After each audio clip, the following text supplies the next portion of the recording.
Blackstone acquired a controlling stake in India's seventh largest IT company, Mphasis. I caught up with Ganesh Ayyar, the CEO of the company, and began by asking him what the future of the company looks like with Blackstone at the helm. We want to be in the top quadrant of generating shareholder value and growth. Okay. That is our aspiration. Now, this platform of partnership with Blackstone gives us that opportunity. There's complete symbiotic relationship between our future largest shareholder, our current largest shareholder who is our largest customer, and us. You know, speaking about $1 billion, you hit $1 billion in terms of revenue way back in 2010, and you're still somewhere there. For the next 5 years, with Blackstone as a promoter and the revenue commitment that you have from HP, what will growth look like?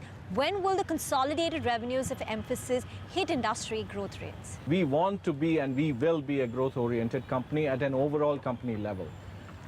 If you look at last 5 years, HP revenue used to be 72% of our revenue. Now they are trading at about 24% of our revenue.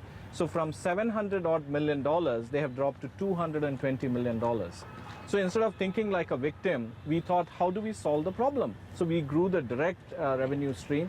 So even though we are at total company level... But we still have to look at the company on a consolidated basis, right? So that's a fair would point. You hit industry growth rates in FY17? Would it be 18? Give us a rough timeline. See, if I focus on my personal aspiration, I would like to hit above industry growth rate in FY18. 17 because by the time the transaction closes, our preparedness will take time. In FY18, we should be touching the industry growth rate or should be above that.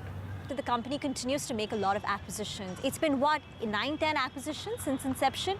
Will that continue? See, we are actually looking at acquisitions in the area of overlap between digital and governance, risk and compliance. That's an area of interest because we are doing well. We want to bring high science solution into those areas. We have already got a startup called Next Angles, which is working in that area. So we would continue to look for it. Once the cash strategy is defined, then we would be in a position to see what targets we want to go for. We prefer smaller acquisitions rather than a big one, and especially with somebody with IP rather than scale, because the future of this game is not scale alone, it is actually specialization.